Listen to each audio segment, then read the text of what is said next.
Right. Okay, so this week, several members of the Trump family will be taking the stand in the $250 million civil fraud trial against the former president and his company. The New York State Attorney General's office announced on Friday they plan on calling Trump's oldest children to the stand on separate days this week. Donald Trump Jr. will testify this Wednesday, followed by Eric Trump on Thursday and Ivanka Trump on Friday. The former president himself is expected to be called next Monday.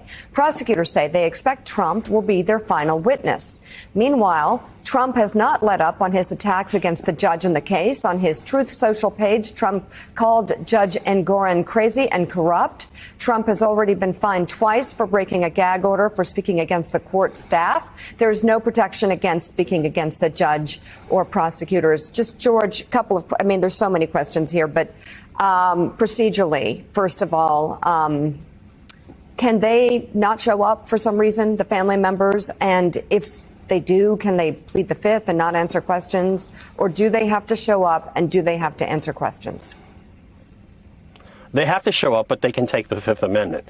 Okay. They are under subpoena. They're being called as what in trial terminology, they're being called as hostile witnesses who are not cooperating with the plaintiff here being the state of New York, and they have to show up because they'll be under court order to show up, and they can be held in contempt and sent to jail if they violate that order. But they can take the Fifth, and that's going to be the interesting question to me. I mean, how do they handle this? Eric Trump, according to the prior papers filed in the case, pleaded the Fifth Amendment over 500 times at his civil deposition in one day. In this case, so what Donald use Trump will this be? Sr. It's the fact of the matter is, because it's a civil case, the invocation of the Fifth Amendment can be used to draw a negative inference against the defendant. A trier of fact, whether it be a judge or jury, can conclude, he's not answering that question. It must be because he committed fraud, or he lied previously, or he did something bad. It is an answer. You can't do that. You can't make that. Right. You can't make that inference in a criminal case. But that's one of the reasons why this case is so dangerous to Trump, is that the assertions of Fifth Amendment, and Donald Trump himself asserted the Fifth Amendment over 440 times at his deposition in this case, that can be used against the defendant to infer, to allow the trier of fact, the judge here, to infer that this was a giant fraudulent enterprise, which he essentially has already concluded on the summary judgment based on the papers, which included those assertions. Right. This is a case, Elise, that in some ways part of it is already over. The judge has made his decision.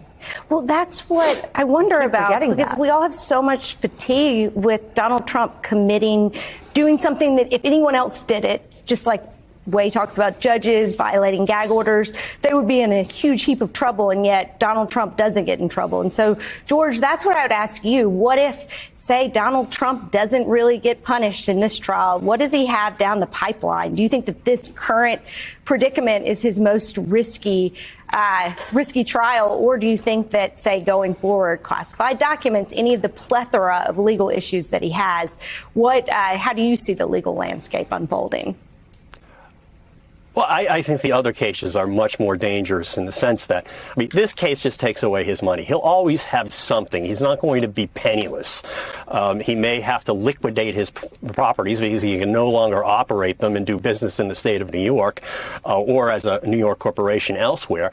But the other cases, though, he'll end up spending, and I believe he will, the rest of his life in prison as a result of the classified documents case and as a result of the January 6th case. Together, I think they'll be, I think he's going to be found guilty in both cases. And I think that even if he's found guilty of just a few counts in the Florida case, the documents case, that could, he could be sent to jail for 10 or 15 years. And the man's 78 years old almost.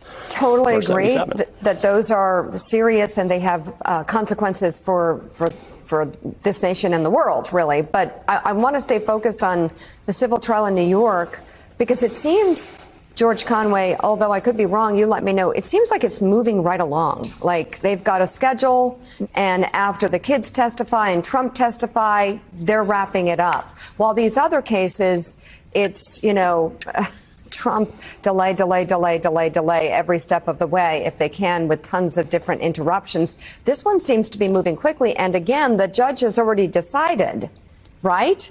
that he's liable? Is that the word to use, of massive fraud? And what's being decided here is exactly what the penalty is going to be, how expensive it's going to be for Donald Trump, which makes his rudeness in the court and his Truth Social post just beyond stupid, because all of that impacts how the judge feels about this case. What do you think the timeline on this could be? And if he is given a large penalty, does he have to pay it immediately like these smaller ones?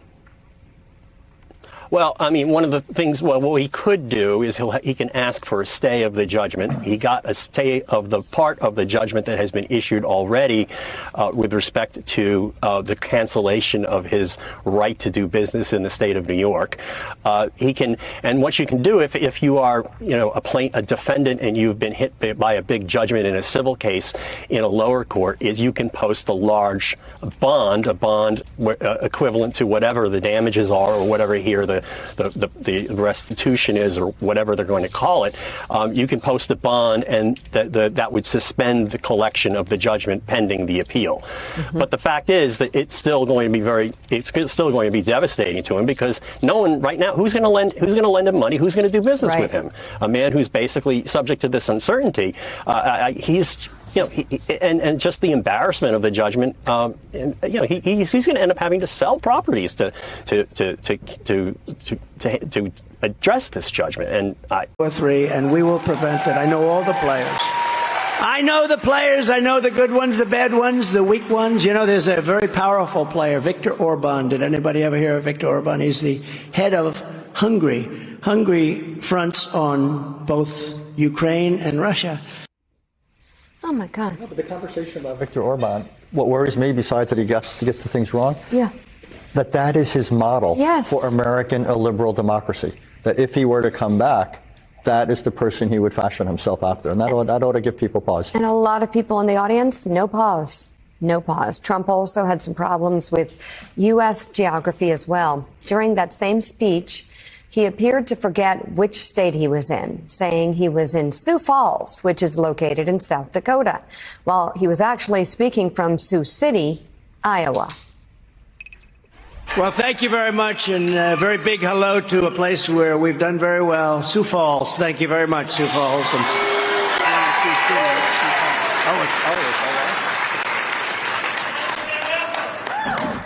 So Sioux City, let me ask you, how many people come from Sioux City?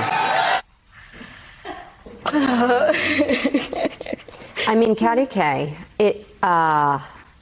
we've come to accept this from Donald Trump. He has a sort of a really, really flip relationship with the truth and facts. And I'm just speaking a fact. I'm not trying to be, I'll be accused of being nasty, but that's just the truth.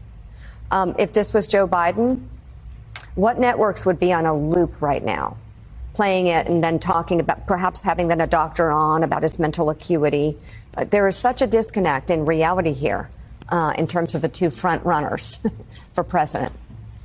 Look, so we have two candidates running for president who are likely to be the nominees of both the parties, who are older than most Americans are comfortable with. Joe Biden gets an awful lot of attention for his age and a lot of scrutiny, and it's clearly damaging him in the polls, which is why he now has a primary challenger, which he probably wouldn't do if it weren't for the age question, and it's a real concern. Donald Trump over the last month or so has shown that he too is a man who is nearing 80, and maybe that is his age that is coming into play. At the moment, it doesn't seem to be impacting him with his supporters, but age has a way of, we've seen this, Mika, you and me, with our parents, right? That it catches up on them. And let's see how the stress of a campaign, the stress of multiple very intense legal suits against him affects his health and his mental acuity and his stamina over the course of the next year. I think just because it's not having an impact on him in the polls at the moment doesn't mean that it won't do in a year. We'll be a year out, a year more of trials, and a year more, frankly, of age. And at that age, that makes a difference. Except Jonathan Lemire, he has a following that accepts anything. I mean, he has even said, if I did something like commit murder on Fifth Avenue, they'd still love me. Let's believe him at this point, given what we've seen. Oh, his misstatements are not going to cost him any votes among his base. The issue is, does this become an issue next year in a general election? The election 53 weeks from tomorrow. Why would it change? For those independent, not for his supporters, but for those independent swing voters who are going to decide elections. Who look at this. And yes, to Caddy's point, who look at two men who are both 77 and above. And yes, polls suggest that the age doesn't seem to hurt Trump as much as it hurts Biden, but maybe next year that does change. Because we have seen the number of his erratic statements, erratic behavior, his mistakes, Trump that is, has really picked up in recent weeks. I think those close to him suggest it is the pressure of all these trials. And I'll note, the Biden campaign has pounced on this. They blasted that clip out of him mixing up the Sioux City, Sioux Falls thing out immediately on Twitter X yesterday. They're going to try to say, look, this is not a guy you want to have at the helm during a time of international crisis. Yeah. Some wonder whether that rant would be considered a violation of the newly reinstated gag order in the federal election interference case brought by special counsel Jack Smith. U.S. District Judge Tanya Chutkan lifted a temporary hold yesterday. The order was originally placed earlier this month at the request of prosecutors, but was paused after opposition from the Trump team. The former president reacted to the news on his Truth Social page, writing in part, quote, "It illegally and unconstitutionally takes away from my First Amendment right of free speech in the middle of my campaign for president. He has promised to appeal the ruling." I think it's important to note out that he could be campaigning, but he's been choosing to be in New York City at his civil fraud trial. He doesn't have to be there. But I think personally, my analysis is that has to do with his money and his money being taken away from him. And he just can't stand not being there. But he keeps putting his foot in his mouth there, too. He does have to be there a week from today. He's been called to be a witness. He has to testify. But his adult children are going to be there between now and then. But to this point, you're right. And his campaign has been pretty clear about this. They view this as it's two things at once. One, to your point, that yes, this is hitting Trump close to home. It's about his money. He wants to be there, defend the honor of his business, all that. He knows that he is, well, not going to be nearly as wealthy of a man at the end of this. But secondly, the campaign views this as a bit of an opportunity because this is his campaign right now, is he's fighting against persecution. But he's pretending he has to be there. He doesn't have to be there. He doesn't have to be there, but Donald Trump pretends / lies about everything. So this is the latest part of that, is that he's suggesting he's a victim. He's being made to be there, even though he doesn't have to be. It's all part of, he's connected to his followers. He's connected this trial with all the others, saying, look, they're all out to get me. Look at all the fronts. And there is a thought that if he's in the courtroom now for a civil case, it will desensitize the public and make voters less shocked when he actually has to appear in court next year in a federal case. Okay, I just think he's obsessed with his money. Honestly, that's knowing the man and knowing his sort of unbelievable obsessions, it's money, it's power, it's press, it's headlines, but this is attacking his money. I mean, he could be anywhere. By the way, he sort of was campaigning this weekend, but his head was still obviously somewhere else because he went to Iowa, but kept getting the name of the town wrong. Joining us now, let's see what George Conway thinks about this. Attorney and contributing columnist at the Washington Post, George Conway. Am I wrong in my analysis that he's showing up at this civil fraud trial a lot because this one gets him where it really hurts? Yes, I fundamentally agree with that. I think it's even more, in a way, it's even more fundamental. This puts him out of business. This case is putting him out of business. Even if... Yeah, absolutely, and that's his essence, and I think that he's terrified that he's not going to have the Trump Tower anymore. He's not going to have all the things that he has bragged about for decades, for his 60, for 6 decades. That's going to be gone, and he won't be able to run a business. And the question is, how much money is he going to be allowed to keep from that? And that to him that's striking at the core of Donald Trump. So a random question: when you're fined $10,000 by a judge, do you have to actually give that money the next day? Do you have time? Can you put it on a credit card? How does that work? Well, I think I saw some correspondence in the news media that was reported that Alina Habba's firm actually wrote the check on behalf of Trump and submitted it to the Client Protection Fund or whatever the order required in New York. So he has paid that. I mean, obviously, at this point, it's just symbolic and trivial to Donald Trump at this point. But the fact is that after a while, if he keeps engaging in this conduct, attacking Justice Engoron and his law clerk, he could actually be sent to the tombs or somewhere, with the main jail in New York City. But we'll see how that goes. I'm not sure. How would you put a former president in lockup in New York City with Secret Service? I mean, the reason I ask about the money is because I'm not sure how possible that is. And so maybe they could put him under, tell him to stay home or something. But the bigger question is, could those fines get bigger and bigger and bigger as he misbehaves?